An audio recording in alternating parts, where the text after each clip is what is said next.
soy Carlos, soy codirector y productor de Home is Somewhere Else.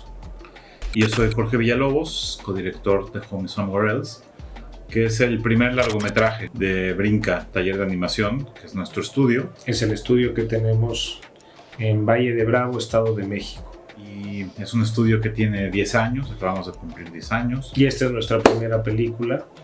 Y tenemos la enorme fortuna de que nuestro estreno mundial es en el Festival Internacional de Animación de Annecy. Y siendo un documental animado, pues estamos muy contentos de que hayamos podido tener esta película en competencia en el festival más grande de animación del mundo. 3 stories out of millions of others. We're sons, we're daughters.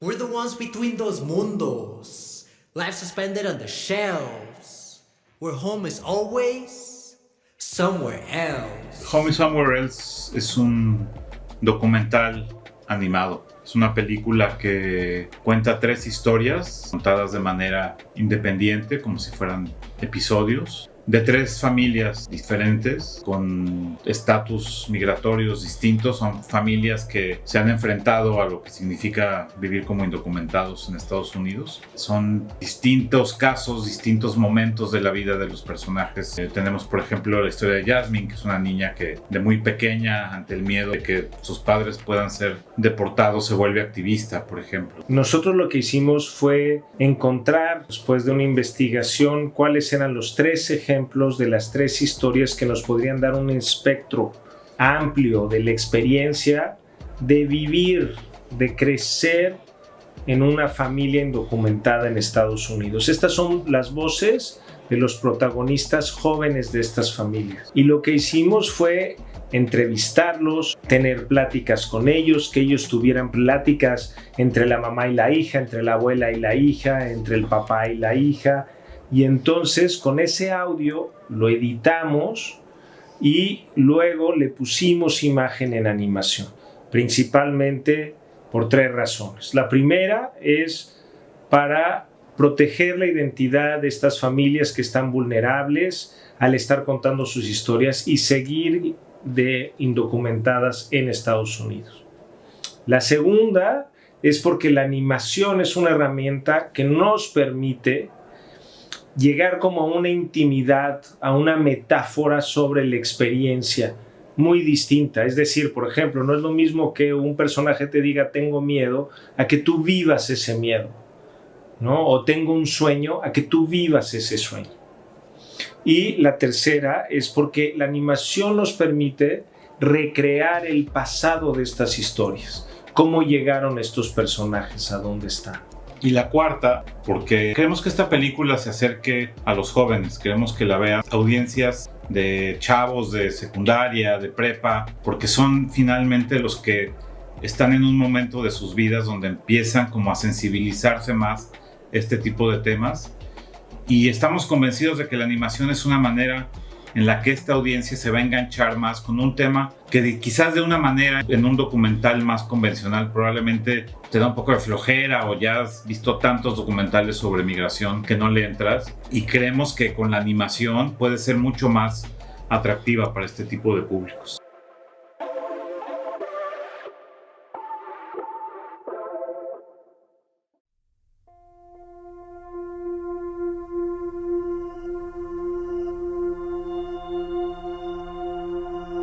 La película creo que está increíble que estemos en Annecy, está increíble que estrenemos en Guadalajara, pero digamos que paralelo a lo que es una ruta como más convencional de festivales, donde pues espero que esto tenga todavía un largo camino, creo que lo que es muy interesante de Home is Somewhere Else es como todo lo que estamos diseñando como una campaña de impacto de la película en términos de no ver quién te escoge, qué festival te selecciona o quién decide ir al cine, sino al revés. Tú decir, yo quiero ir a esta comunidad, quiero ir a esta escuela, quiero que este tipo de audiencia vea la película.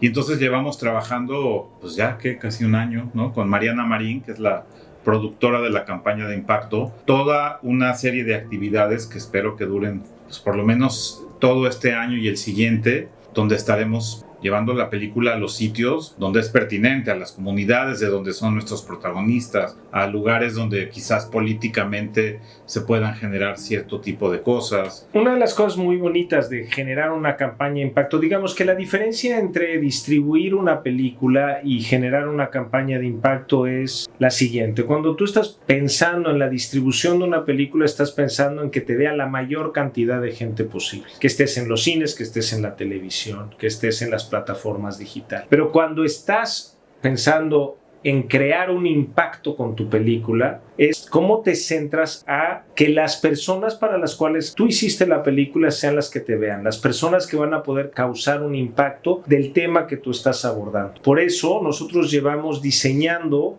un tour de funciones por la frontera México-Estados Unidos para el próximo septiembre. Vamos a dar funciones en preparatorias, donde va a haber talleres de narrativa para los alumnos, de prácticas narrativas, donde uno de los protagonistas va a dar estos talleres de cómo hacer spoken word poetry, o sea, poesía en voz alta, y que los adolescentes que puedan empatizar con este tema tengan la posibilidad de ellos aprender una manera de expresar lo que están viviendo. Vamos a tener funciones en universidades, funciones en comunidades cercanas al tema, funciones en albergues de migrantes. Y todo esto lo estamos haciendo por la frontera, empezando con Tijuana, San Diego, nos vamos a ir Nogales, Mexicali, Tucson, El Paso, Ciudad Juárez, vamos a llegar a Monterrey, a Miami, y finalmente la última función de este tour es llegar al Congreso de Estados Unidos y que algún congresista del que llaman el Hispanic Caucus, que son los congresistas hispanos de Estados Unidos, pueda ser el anfitrión de una función y que esto llegue a empujar la reforma migratoria.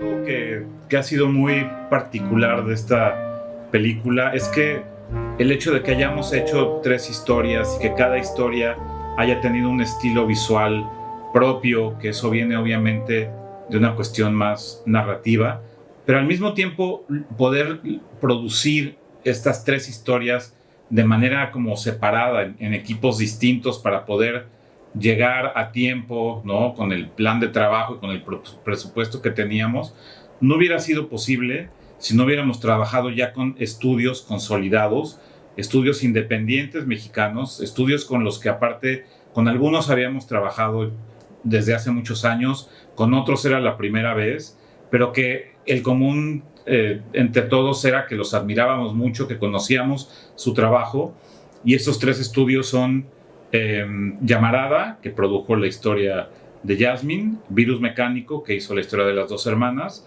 y Casiopea, que hizo la historia de José Eduardo el Deportí. Bueno. ¿Nos falta alguien? Yo creo que va a correr mejor si todos quitamos video. Entonces les comparto pantalla. Se fue. Sí, Entonces les mando liga por mi cuenta personal. sí, ya. ¿Me escuchan? Sí. Este esquema en el que nosotros decimos, ¿por qué no nos aliamos? ¿Por qué no hacemos un trabajo de equipo con estudios de México que ya tienen una trayectoria? Pues se vuelve al final como una manera en la que nosotros vemos que se puede seguir produciendo cine independiente en México, ¿no? Como juntando esfuerzos de gente que está como muy comprometida con su chamba, ¿no? Que haya este tipo de películas en este tipo de festivales, creo que no hubiera sido posible sin la participación de estos estudios. Además, o sea, es muy complicado hacer una película de animación. Es como un esfuerzo gigantesco. Y nosotros somos un estudio de animación muy pequeño. Somos un estudio de animación como la mayor parte de los estudios de animaciones que hay en México. O sea, los estudios de animación con un equipo pequeño para lograr producir un largometraje, pues necesitaría crecer su equipo.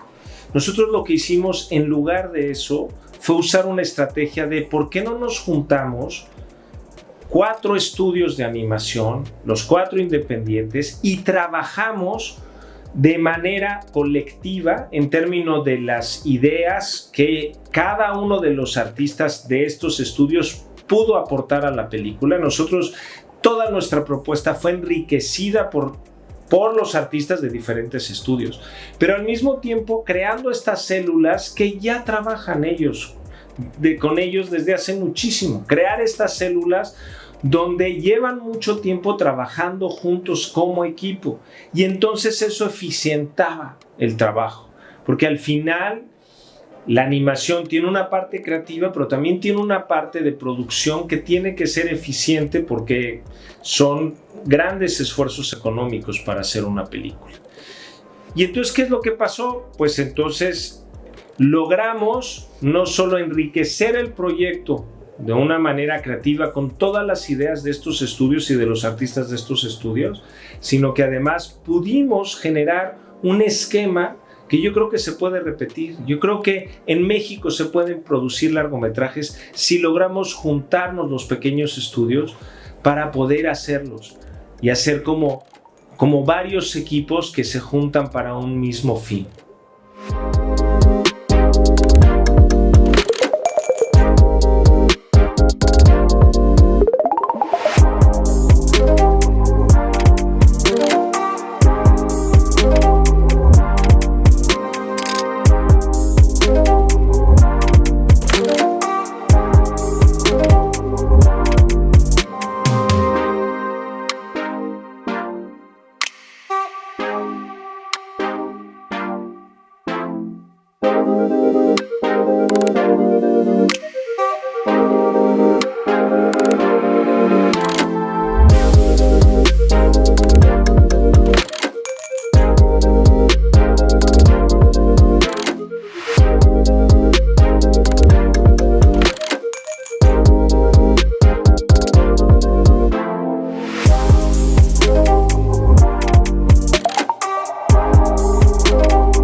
Yo formo parte del estudio de animación Atotonilco Estudio. Es un estudio que se fundó hace ya posiblemente 15 años con la creación de un primer trabajo personal, un cortometraje, Niebla.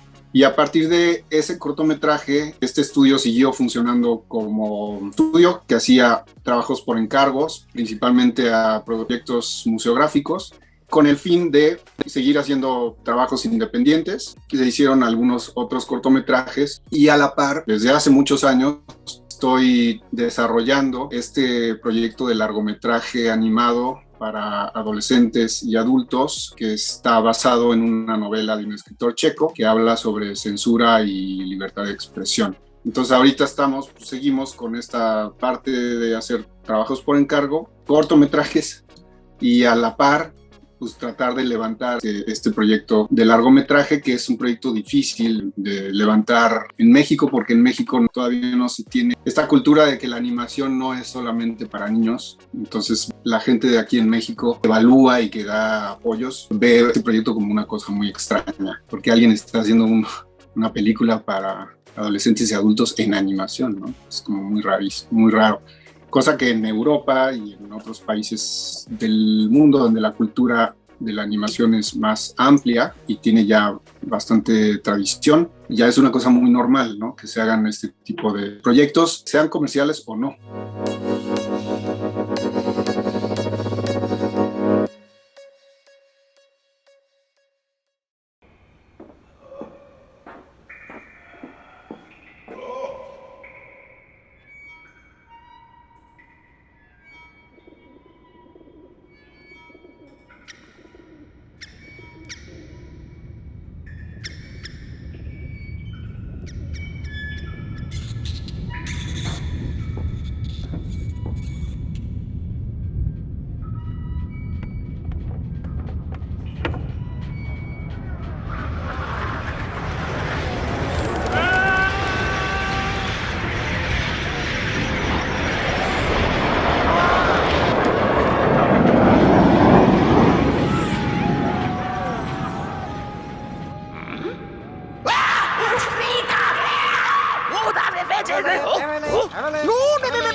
An image is not a pin. Oh! Stop! You!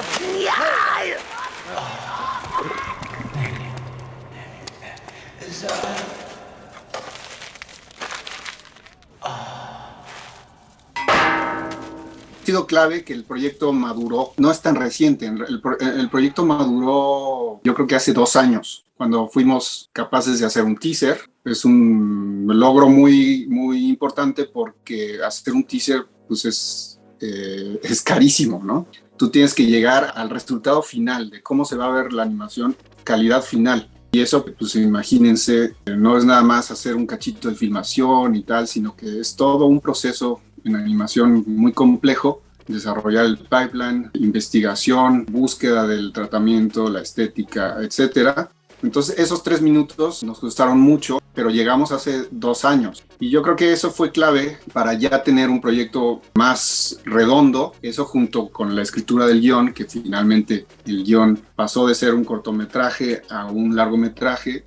Y también llegamos hace 2 años a tener un guión que funcionara. Todavía estamos retocándolo y haciéndole ajustes. Pero tener ese teaser con ese guión nos permitió ya comenzar a ser seleccionados en los mercados, primero Ibermedia, tener el apoyo de Ibermedia Desarrollo, y luego fuimos seleccionados en MIFA, en Annecy MIFA Pitches el año pasado, y luego fuimos seleccionados en Ventana Sur, y luego en 2021 apliqué para la residencia y todavía no estaba el guión muy cerrado y nos echaron para atrás, no nos seleccionaron. Volví a aplicar para 2022 y entonces ya nos seleccionaron para la residencia. Yo creo que la residencia ha sido yo creo que es el punto más alto de los logros en esta etapa de desarrollo para este proyecto, porque es un reflector muy importante, porque la residencia de Annecy, que tiene como mucho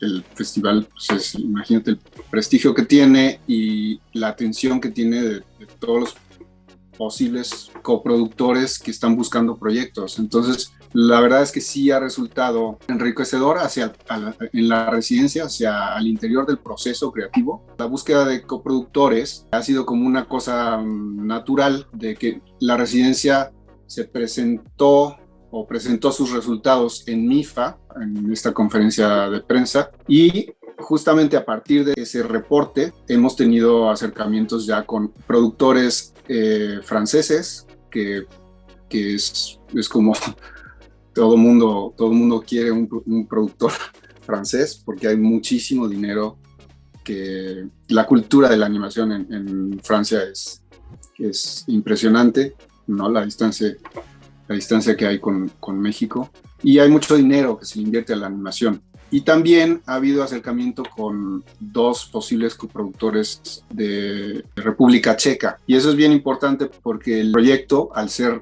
una adaptación o basado en un libro de un escritor checo bastante reconocido en República Checa, quizás no tanto mundialmente, ellos están muy interesados en que se haga una película de este tipo. Entonces también podrían ser otros coproductores, y también hay un productor en España que podría también terminar de conformar este esquema de coproductores, que es como se hacen las películas de este tipo, quizás no muy comerciales, en Europa. Ellos entienden que el dinero de solo un país no alcanza para hacer una película, entonces por lo tanto se tienen que asociar estudios de otros países para tener acceso a los dineros públicos de apoyo al cine y a la animación de esos países, y conformar un esquema. La suma de estos 3 o 4 países financian la película. Entonces en eso estamos. Posiblemente, o sea, no hay nada concreto todavía,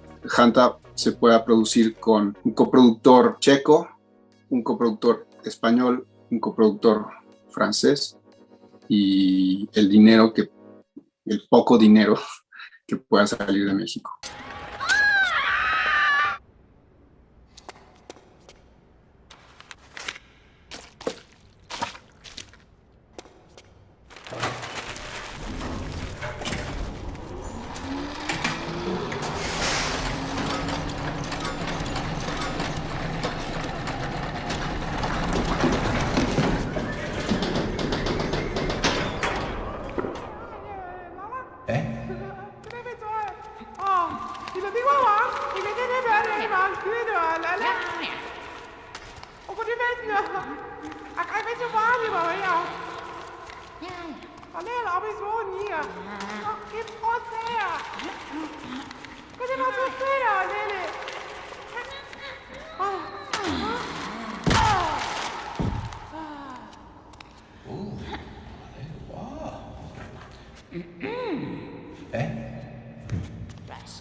Es una residencia que es reciente. Me comentaba Geraldine, que es quien lleva la residencia, que era como un faltante de este festival, este monstruo tan importante que es el Festival de Annecy. Les faltaba tener una residencia y veían residencias en otras partes del mundo y están trabajando en diseñar la tercera generación. Me parece que lo están haciendo súper bien. Cómo funciona es, seleccionan 3 proyectos. En esta ocasión seleccionaron este proyecto francés y un proyecto de Hungría y el proyecto de México, Hanta. Entonces, lo que hacen es, al ser seleccionado, tú propones una lista de mentores que te interesan. Tienes 2 mentores, mentoría de guión, que sucede antes de la residencia, 3 meses antes de la residencia. Tú trabajas con ese mentor a distancia, con el objeto de que cuando empiece la residencia, tu guión ya tenga cierto avance o cierta consolidación para que no pierdas tiempo en la residencia presencial, en los 3 meses de residencia, en estar trabajando el guión. Me parece una idea muy, muy acertada. Entonces yo en este caso trabajé con Anita Doron, que es la guionista de Breadwinner, y que ella es húngara ucraniana. Su punto de vista, ella es directora y además es guionista y hace cine que maneja este tipo de temas sociales y políticos.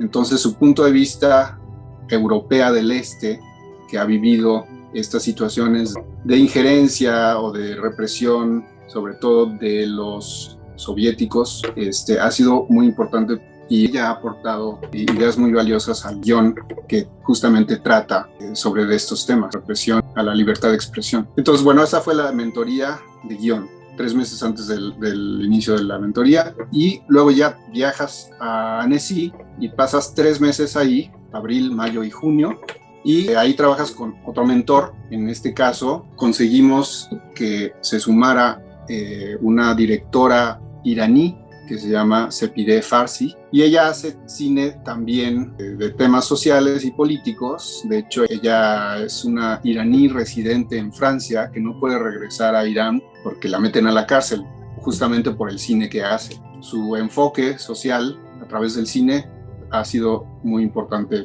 para el desarrollo gráfico de Hanta. Son encuentros periódicos. Vi a Sepideh prácticamente cada 2 semanas durante esos 3 meses, sesiones largas de trabajo, y el resto es, digamos, libertad total. Tú defines tu ritmo de trabajo, tú defines tus objetivos. En mi caso, mi proyecto tenía ya un avance más importante en el desarrollo visual y en el guión, a lo que yo me dediqué a afinar los puntos finos del desarrollo gráfico y visual. Y el proyecto se puede decir que está listo para comenzar la preproducción. Tenemos definidos los lineamientos generales, narrativos y de diseño de arte, y estamos esperando, bueno, no esperando, porque podemos seguir trabajando sin dinero, pero pues es un avance súper lento y creo que ahorita sí necesitaríamos tener un apoyo mayor para poder acelerar la preproducción, para poder iniciar la producción lo más pronto posible. Eso es una cosa súper importante. O sea, también está muy bien pensado que sean 3 proyectos, porque sí se crea un ambiente de compañerismo y de enriquecer el proyecto del otro, simplemente dando tu punto de vista. Y tú, llegando con un proyecto en el que has trabajado durante años, generalmente lo que sucede, como que te enfrascas en tu visión y es difícil tener una visión más objetiva de lo que está pasando. Entonces, cuando alguien llega y te dice, ¿sabes qué? Esto que tú crees que está funcionando, no está funcionando, o esto que tú crees que se está entendiendo, no se está entendiendo, y sobre todo te lo dice alguien de otra cultura, ¿no? que no es, digamos, de tu círculo de amigos o no es alguien de tu círculo laboral o de tu cultura, dimensionas de otra manera tu proyecto. Se va convirtiendo de una manera natural en un proyecto que maneja un contenido universal, lo vas llevando hacia la universalidad. Esto de confrontar tu proyecto con otras personas y de exponerlo y de saber cómo contar de qué trata tu proyecto, eso a mí, que soy una persona que tiendo a encerrarme y a ser como más introspectivo y soy el típico perfil del animador, ¿no? Que no sale hacia afuera. Eso ha sido importantísimo para el proyecto.